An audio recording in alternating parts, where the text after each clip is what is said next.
dapat gaji satu bulan aku kerja adalah RM350. Kau orang bayangkan, kalau aku beli baju tu, aku dah habiskan aku punya penat lelah berapa lama hanya untuk beli selai baju.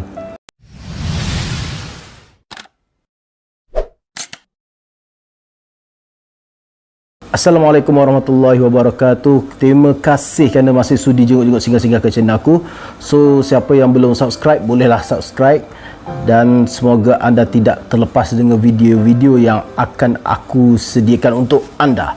So, episod lepas aku ada cerita mengenai kisah aku, macam mana aku mengenali orang rumah aku. Tapi episod kali ni adalah sebenarnya sambungan untuk episod 2 sebenarnya. So, episod yang keempat ni adalah sambungan episod 2, kehidupan aku selepas aku berkahwin. So, sebelum aku pergi jauh, pada episod lepas, episod kedua, pada episod yang kedua itu aku ada cerita macam mana aku cerita perjalanan ataupun perancangan kehidupan aku apabila aku berumah tangga. Jadi, aku memang buat apa yang aku rancangkan sebenarnya. So, apa yang aku rancangkan, aku akan cerita dalam episod ni sampai habis, insya-Allah. So guys, pada umur 18 tahun aku berkahwin. Tapi Disember 2008 tu, waktu tu aku umur 18 tahun lagi. So, pada Januari 2009, aku dan orang rumah aku memulakan kehidupan baru aku sebagai orang yang baru berumah tangga kan.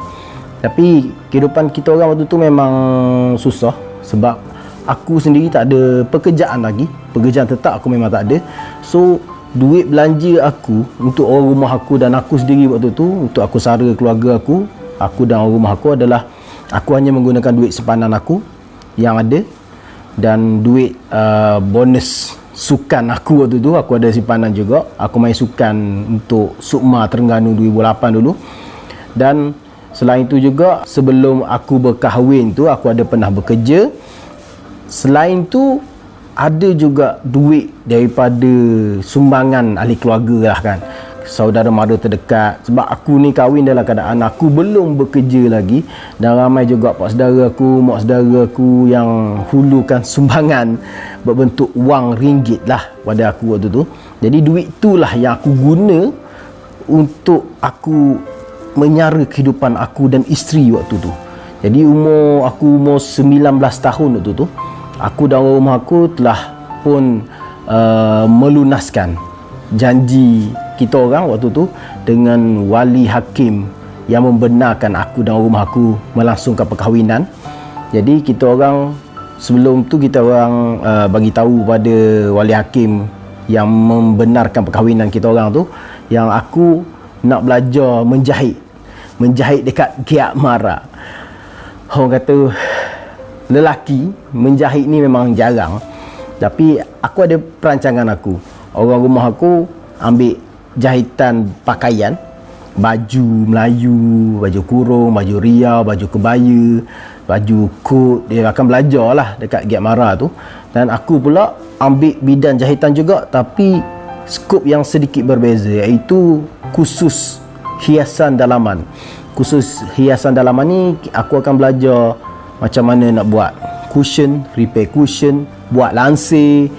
Dan macam lansir ni saja sebenarnya banyak jenis lansir yang ada. So, itu yang kita orang rancangkan. Dan Januari 2009 tu kita orang dah daftar untuk masuk belajar dekat Giat Mara Kuala Terengganu, dekat Batu Buruk Terengganu. So guys, dekat Giat Mara Batu Buruk tu hanya aku dan orang rumah aku saja yang kata pasangan suami isteri yang pergi belajar sama-sama. Tapi kita orang terlalu muda waktu tu. Aku ingat lagi hari pertama aku pergi dengan orang rumah aku, pakai baju biasa lah, t-shirt. Waktu tu belum ada baju Giat Mara lagi. So aku pergi dengan rumah aku, naik motor lah, pagi-pagi hari. Sampai kat Giat Mara tu, kita orang pun berhenti dan daftar lah, berbaris. Dia panggil berbaris dan dia suruh pecahkan ikut kelas jahitan dalaman, pakaian, elektrika dengan apa satu lagi, macam 3 kursus ataupun 4 kursus tak silap aku. Tak banyak pun kursus dia dekat Giat Mara kan, kemahiran.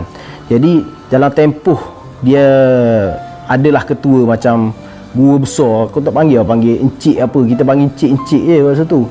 Kita tak panggil cikgu lah, yang in charge Giat Mara tu, encik apa aku ingat nama dia.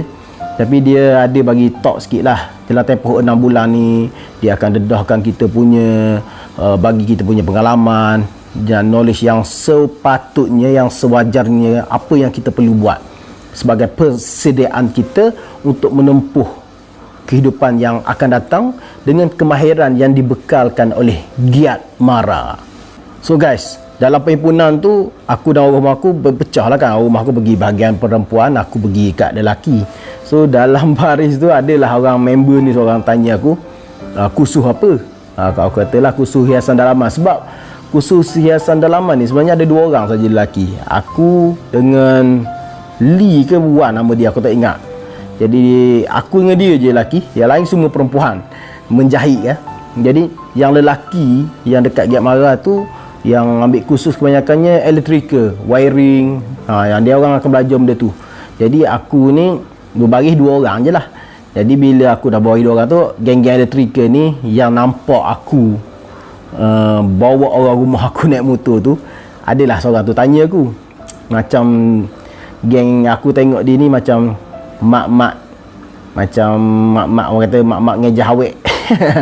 Jadi dia tanya aku lah, siapa naik motor sekali dengan mu? Dia kata. Aku waktu tu aku rasa aku pelik juga waktu tu. Aku rasa macam aku tak biasa lagi nak mengatakan itu isteri aku. Bukannya aku malu nak mengaku. Aku rasa macam janggal sikit. Nak kata orang rumah aku tu. Sebab aku rasa mindset aku masa tu macam kebudak-budakan lagi. Jadi aku rasa terlalu muda bila aku kata itu adalah orang rumah aku. Memang orang rumah aku pun, isteri aku tu. Cuma aku nak kata rumah aku tu. Satu benda lagi, bila aku cakap kalau kata orang rumah aku, orang akan banyak tanya. Persoalan tu akan datang banyak. Jadi aku kata, nak pendekkan cerita, aku kata adik, aku kata. Jadi adik, baik gitu je lah. So cerita dia habis kat situ mengenai mak jambu tu. Mak awet tadi tu. So guys, apabila habis je perhimpunan pagi tu, kita orang pun masuk kelas masing-masing lah kan. Aku masuk dalam kelas aku tu, aku tengok lah berpanjang, direct panjang tu, penuh dengan mesin jahit. Sebelah ni ada meja panjang besar, aku ingat lagi. Lepas tu ada kain-kain gulung lah, macam kedai kain itu. Jadi aku ambil lah meja paling depan sekali. Sebab cikgu cakap, cikgu Lee cakap, okey, ambil tempat duduk masing-masing. Dia kata, jadi kita orang pun yang ramai-ramai tu ambil lah tempat duduk masing-masing. Mesin jahit tu kan, kedudukan mesin jahit kan bersusun memanjang ke belakang tau. Dia bukan dekat sekolah tau, duduk ngiri penuh macam itu kan. Dia duduk memanjang. Jadi aku ni duduk paling depan waktu tu. Sebab apa? Aku fikir aku kena belajar betul-betul asas jahitan ni, hiasan dalaman ni, biar aku betul-betul kena mahir. Jadi aku nak fokus betul-betul. Aku kena duduk depan. Aku mesti duduk depan. Aku fikir macam itulah. Jadi aku pilih mesin yang paling depan sekali. Nak duduk depan cikgu ni. Kalau aku tak ada masalah ke apa ke, aku akan tanya cikgu direct. Orang kata, pada aku lah waktu tu, ini antara hidup dan mati aku. Aku kena belajar betul-betul. Aku kena kuasai betul-betul ilmu daripada Giat Mara ni. Sebab aku akan gunakan ilmu ni untuk menyara keluarga aku di masa akan datang dengan kemahiran yang aku peroleh daripada Giat Mara waktu tu. Jadi dengan semangatnya aku duduk dalam depan. Jadi cikgu tu pun okey, hari pertama ni perkenalkan nama macam biasalah kan, perkenal nama, siap perkenal nama. Terus cikgu Lee ni pun buat satu projek. Mula-mula dia suruh jahit, tak silap aku, sarung bantal je. So dia tunjuklah dekat whiteboard tu cara jahit sarung bantal.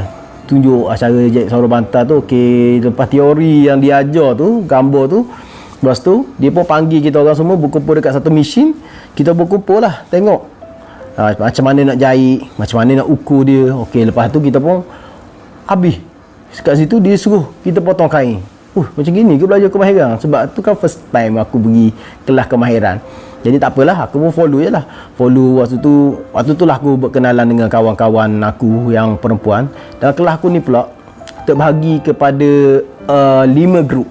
Okey, grup yang pertama, grup ibu-ibu yang telah pun berkahwin lah dan mempunyai kemahiran menjahit, dan hanya nak tambah, orang kata knowledge lebih lagi untuk ilmu hiasan dalaman ni, sebab dia nak belajar jahitan langsir kan. Jadi ni grup pertama, grup ibu-ibu yang sudah berkemahiran, dan yang kurang berkemahiran pun sekali dengan dia lah. Yang grup kedua ni geng-geng anak-anak dara yang dah berkemahiran, dia memang dah pro lah. So yang ketiga ni geng-geng anak dara tapi baru lagi dalam dunia jahitan ni. Yang ketiga. Yang keempat geng-geng lepasan sekolah, geng-geng budak-budak SPM. Aku ni kira geng-geng budak lepas SPM lah kan kiranya. Tapi SPM kalau ikut 18 kalau habis, tapi aku 19 waktu tu. Jadi aku geng-geng SPM lah. Tapi aku pelik sikit sebab aku dah berkahwin. Yang geng lain dah berkahwin lagi, puang belaka kata. Semuanya wanita, gadis-gadis. Aku sahaja lelaki waktu tu dengan member aku seorang lagi ni. Tapi dia ni sebenarnya dia jarang datang kelas lah. Dia jarang datang kelas waktu kelas kat Giamara tu. Jadi aku yang banyak, setiap hari aku datang, tak miss lah waktu tu. So guys, pada hari pertama tu, lepas diberi arahan untuk potong kain, aku potong kain. Itulah kali pertamanya aku menggunakan mesin jahitan industri jenama Juki. Okey, jenama Juki ni standard lah orang pakai. Orang yang tak pernah pakai mesin jahit langsung, terutama mesin jahitan industri ni orang panggil, dia memang bukan macam mesin jahit kaki biasa goyang-goyang kaki lah, memang tak. Dia memang perlukan kemahiran. Aku nak mahirkan diri mengontrol mesin tu pun aku ambil masa. Aku ingat kali pertama aku tekan mesin tu, aju macam gitu. Memang terkejut lah, hampir nak kena tangan. Lepas tu lah akak-akak yang dah pro tu, dia ajarlah aku macam mana nak tekan, nak kontrol. Sebab mesin tu bila kita stop, tekan ke belakang, dia akan stop terus. So bila kita tekan terlalu banyak, dia laju. Tapi mesin aku tu macam tak sedap sangat, dia macam keras. Dia pergi keras sikit. Geng-geng yang dah biasa menjahit ni, dia masuk kelas tu, dia start mesin, dia try dulu lah, dia test mesin mana yang best. Jadi dia orang akan guna mesin yang best. Jadi jahitan dia lebih smooth dan cantik ya. Macam aku ni mesin jahitan tu macam, mesin yang aku guna tu macam keras sikit tau. Dia macam kasar sikit jahitan dia. Jadi kurang cantik. Macam aku orang baru pula, lagi susah nak kontrol. So aku dan orang rumah aku pun setiap hari lah pergi ke Giamara tu, dan orang rumah aku belajar jahitan pakaian-pakaian lah. Tapi dalam masa yang sama juga, walaupun aku belajar hiasan dalaman tu, jahitan dibagi projek macam-macam lah. Repair cushion, repair buat langsir kan, langsir macam-macam jenis langsir lah kan. Waktu tu aku ambil juga peluang untuk belajar dengan kawan-kawan aku yang dah pro menjahit ni, macam mana aku nak jahit baju kurung, baju riau, baju kebaya. Jadi aku cuba dapatkan ilmu yang lebih lah waktu tu. Tapi sebenarnya pada aku lah, tindakan aku rasa waktu tu macam betul. Tapi sebenarnya tindakan aku tu kurang wajar. Sebab aku macam hilang fokus sikit dengan projek yang asal sepatutnya aku buat. Kira orang kata nak kejar belaka jadi, takut jadi dok-dang. Jadi tapi aku rasa macam waktu tu aku rasa macam okey. Tapi bila aku fikir balik selama ni kan, macam rugi. Sebab aku tak mendalami betul ilmu yang Cikgu Lee bagi waktu tu lah. Walaupun projek aku siap dan berjaya lah projek aku. Macam buat cushion ni daripada rangka dia, daripada kayu kita potong, kita bentukkan, sampailah kita balut dengan span, dengan cover dia. Memang start boleh duduk best mungkinnya. Maknanya dalam keadaan sofa dah siap, maknanya daripada zero ke kursi yang siap, kita akan belajar buat. Memang terbaik lah. Aku masih ada simpan dia punya pattern macam mana nak buat. Cuma dengan kemudahannya perlu yang ada untuk nak buat tu memang susah sikit lah. Kena ada kemudahan dia lah. Kat Giamara memang lengkap, dia ada semua barang. Dipendekkan sikit ceritanya, lebih kurang dalam 2 bulan lebih. Ingat dah awal-awal tadi aku kata pasal mamat tadi, mamat jambu tadi. Mari jumpa dengan aku. Dia kata dia pun tak tahu nama aku. Dia kata, "Boh," dia kata, "ejah nombor telefon adikmu. Aku kenal lah adikmu." Aku waktu tu rasa macam nak tumbuk lah muka lah. Tapi aku rasa tak perlu aku buat gitu. Sebab dia sendiri tak tahu tu bukan adik aku, tapi orang rumah aku. Aku pun dah terlanjur cakap awal-awal dulu tu adik aku dekat dia. Isteri aku tu adik aku. Jadi Aku buat diam, awak tak tahu je lah. Lepas biar kamu lah kata. Tapi 2-3 hari lepas tu macam dia dapat tahu sendiri yang orang rumah aku tu adalah isteri aku. Sebab mungkin dia tengok aku tak nak bagi nombor telefon lah kononnya. Jadi dia cuba nak tanya orang budak-budak kelas aku. Last kali dia tahu itu adalah isteri aku. Orang rumah aku ni memang 2-3 kali biasa juga main tai kat kelas aku kan. Jadi orang kelas aku memang dah tahulah yang orang rumah aku adalah isteri aku. Jadi pada aku tak ada masalah.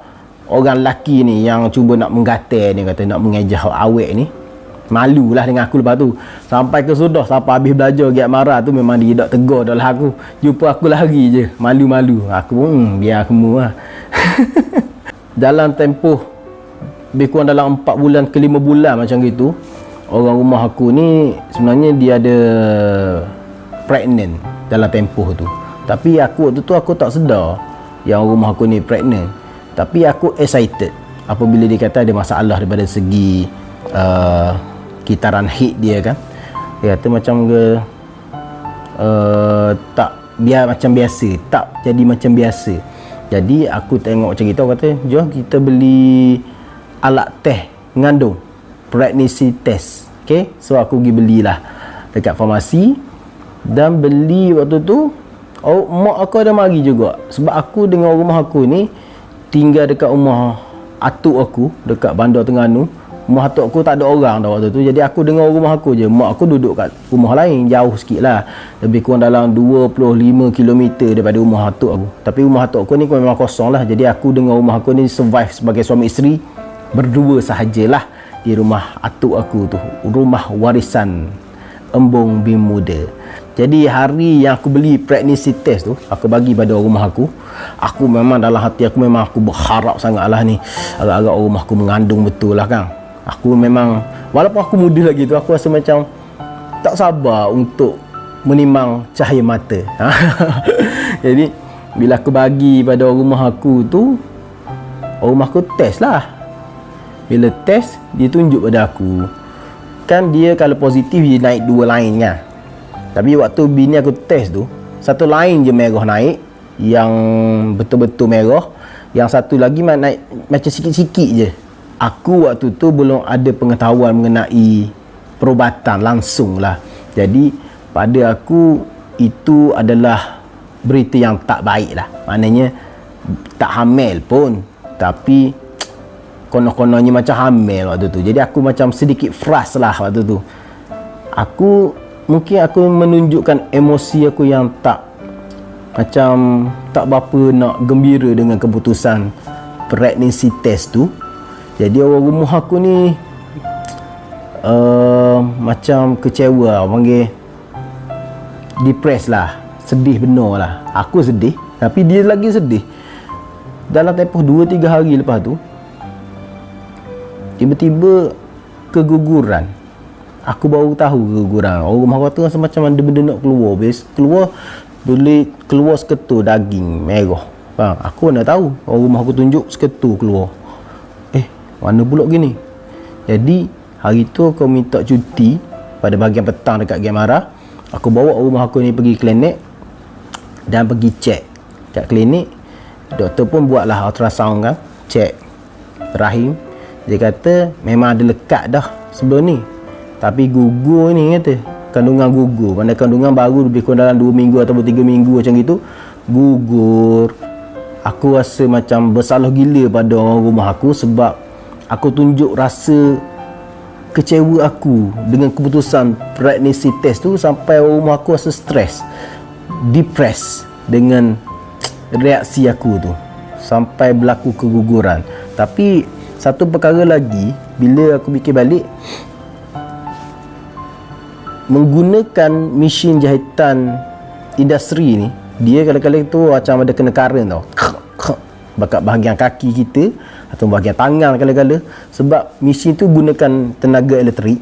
Jadi kadang-kadang tu kalau mesin tu dah terlalu lama, aku rasa dia punya besi-besi yang pada bahagian mesin tu pun mengalirkan elektrik secara tidak langsung. Dan kadang-kadang kita pegang, pop, kena current. Pijak kat kaki tu pun pop, macam ada kena current. Dan mungkin itu salah satu faktor dia. Waktu tu aku tanya orang, oh dia mungkin gugur sebab guna mesin jahit. Jadi gitu. Bila aku kata gitu, mana ya ada dua sebab. Isteri aku agak waktu tu dalam keadaan yang emosi tak stabil dan menggunakan mesin jahit. Aku kata kalau lepas ni, kalau mengandung lagi, awak berhenti je lah belajar, tak payah belajar lah, kata awak stop je lah. Orang rumah aku pun kata setujulah. So lepas tu kita teruskan belajar macam biasa.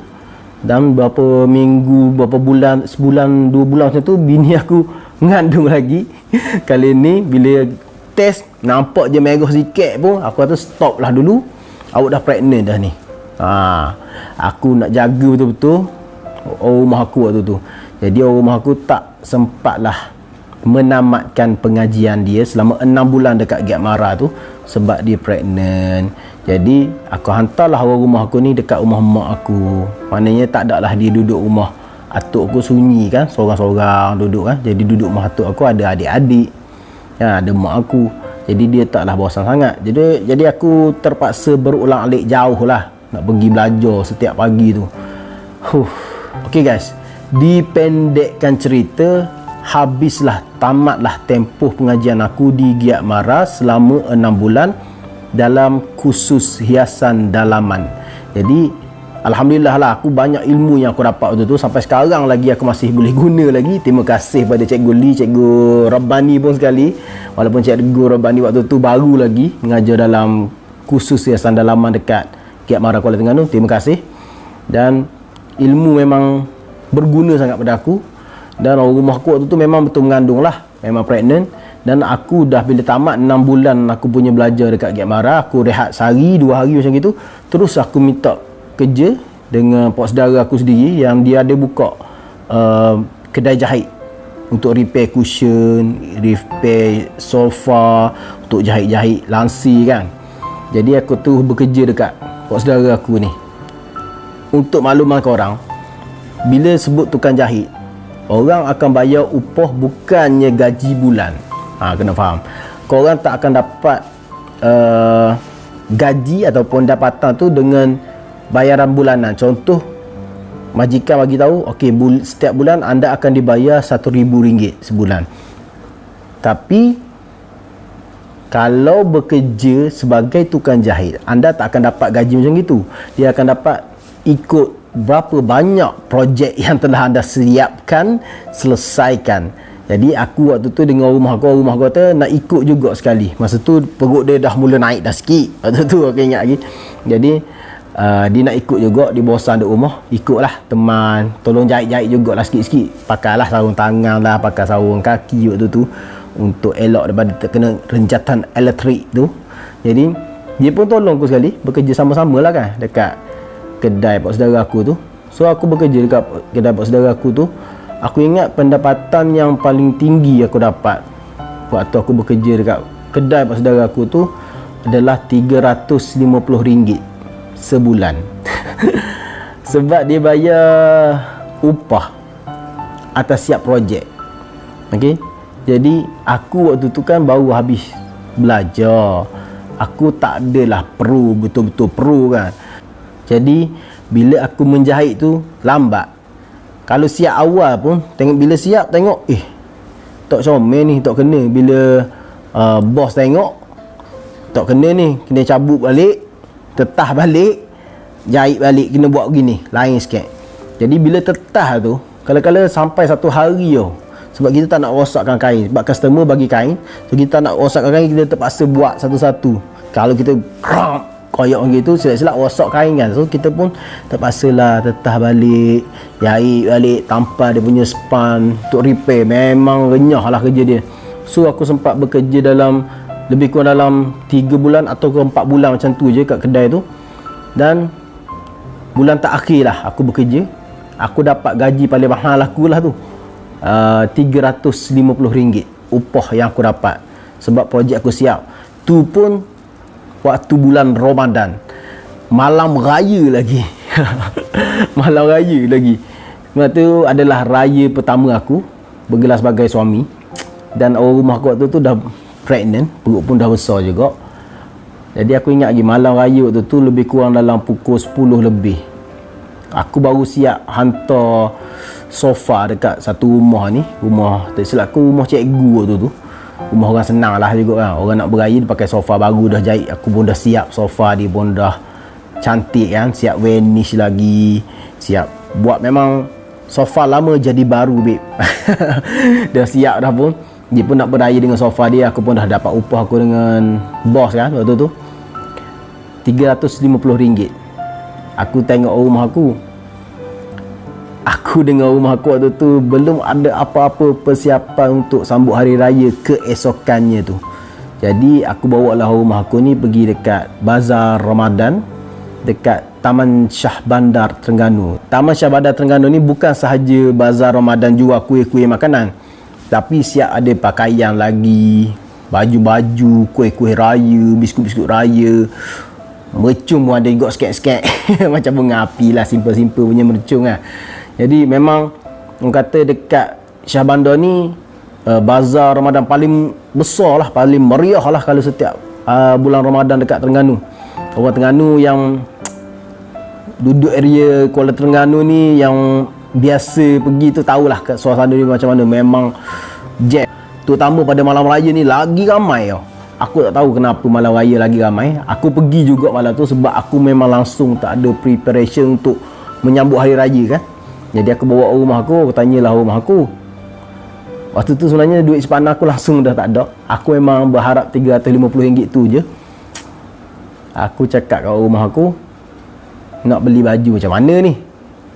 Aku tak pernah lagi beli baju jubah perempuan apa semua. Sebab aku bila tengok semuanya 100 lebih. Aduh, mahal rupanya jubah perempuan ni. Aku ingatkan murah kan. Tengah tengok harga dia 120. Yang paling murah pun RM90. Mahalnya. Sebab aku rasa mahal sangat. Sebab aku dapat gaji satu bulan aku kerja adalah RM350. Kau orang bayangkan, kalau aku beli baju tu, aku dah habiskan aku punya penat lelah berapa lama hanya untuk beli selai baju. Orang rumah aku tahu keadaan waktu tu. Kita orang memang tak ada duit sangat waktu tu. Orang rumah aku kata, tak apa abang, beli baju muslimah. Baju t-shirt muslimah lengan panjang tu, yang baju labuh kan, warna biru. Baju tu warna biru, aku ingat lagi. Aku pula pakai baju lama yang ada, baju Melayu lama, dengan pakai kepiah lembeknya, songkok. Aku ingatkan songkok aku muat lagi. Rupanya songkok tu macam kecil tau. Bila pakai tu macam tak boleh masuk habis kan. Jadi tak apalah, aku ingat lagi. Malam tu kita belilah barang sikit untuk persiapan raya esok. Balik rumah lebih kurang dalam kat pukul 1 pagi kot lah. Sebab tempat tu memang sesak kan. Jadi dah balik rumah, siap tidur. Esok pagi tu kita pakailah baju raya. Raya pertama tu, orang aku ingat lagi, dia cerita pada aku lah perasaan dia waktu tu. Sebab kita bila dah berkahwin, orang menganggap kita ni dah, orang kata, bekerja dan ada pendapatan sendiri. Memanglah ada pendapatan sendiri. Sebab malam tu saja aku beli kuih raya sikit untuk mak aku.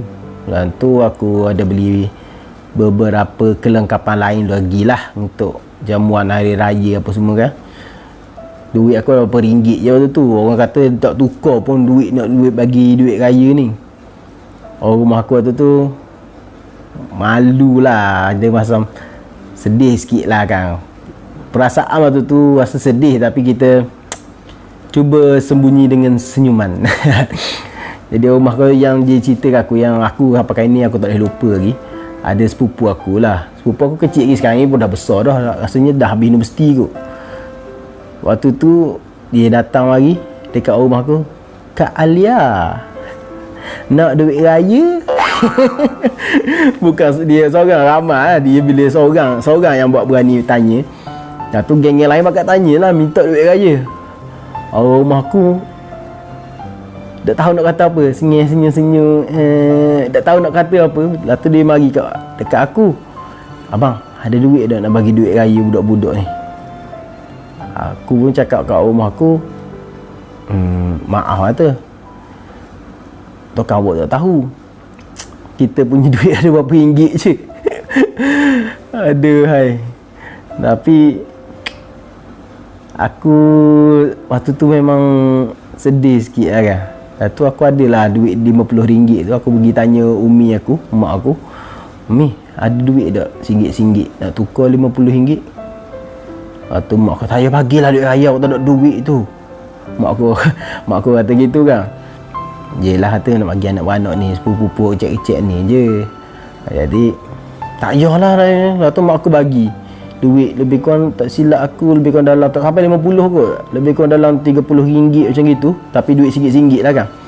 Aku pun ambil duit tu, bagilah dekat sepupu-sepupu aku ni yang kecil-kecil lagi tu.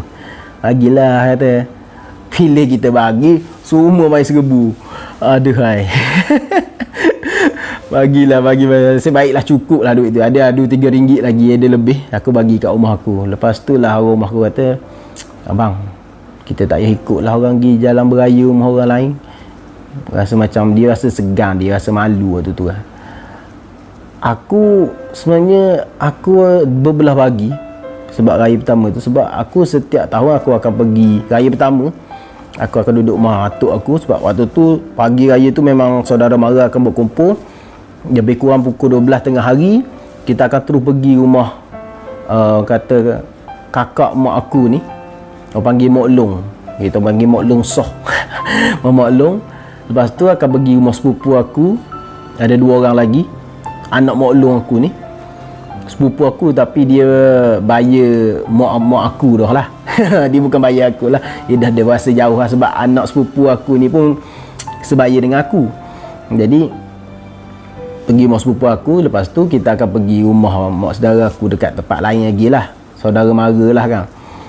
Jadi rutin tu aku tak buat kali pertamanya dalam hidup aku ni beraya. Aku tak pergi mana. Aku duduk matuk aku je. Lepas orang lain keluar, aku tak pergi dengan rumah aku. Sebab kita rasa macam suasana tu lain lah. Sebab kita beraya dalam keadaan kita memang tak ada apa-apa, dan kita berumah tangga, tapi kita tak sama macam orang. Waktu tu perasaan memang, orang kata memang sedih lah. Kalau ingat perasaan tu balik, orang keliling, sepupu, pak saudara, mak saudara ni tengok kita macam, akulah rasa macam gitu. Mungkin dia tak fikir macam tu. Sebab rumah aku pun rasa macam gitu. Macam orang tengok kita orang ni macam kesian tau. Orang tengok macam ke pasangan suami isteri yang bernasib malang. Macam gitulah lebih kurang. Dengar isteri pula mengandung kan, tapi orang kata bakal hidup merempat. Umpama macam gitulah. Pada fikiran aku, orang beranggapan aku macam itu. Aku fikir macam tu. Dia tak tahulah dia fikir macam mana. Tapi aku rasa orang fikir kehidupan aku ni hancur selepas aku kahwin muda. Aku fikir macam gitu. Aku tak tahu apa lain orang sekitar aku fikir macam mana, aku tak tahu. Cuma apa yang aku fikir, itu orang fikir pada aku. Faham tak? Jadi buat aku rasa malu lah waktu tu. Dan aku rasa aku tak boleh teruskan dengan menjahit untuk menyara keluarga aku. Sebab aku dah bekerja 2-3 bulan, tapi pendapatan aku paling tinggi pun satu bulan adalah RM350. So guys, untuk episod akan datang aku akan cerita apa pekerjaan yang aku buat selepas aku meraihkan hari raya yang penuh malang dalam hidup aku bersama isteri aku, dengan keadaan isteri aku yang mengandung tu, dengan perasaan yang rasa sedih, agak kecewa dengan diri sendiri waktu tu. Walaupun orang keliling tak mengatakan perkataan ataupun tak meluahkan ungkapan yang negatif, tapi pada aku, pandangan orang pada kita orang tu adalah pandangan yang negatif. Bukan negatif menghina, tapi negatif macam kesian dia, masa depan dia dah habis dah. So, episod akan datang aku akan cerita apa pekerjaan aku selepas tu. InsyaAllah jumpa lagi. Siapa yang belum subscribe, boleh subscribe. Dan jumpa lagi. Assalamualaikum warahmatullahi wabarakatuh.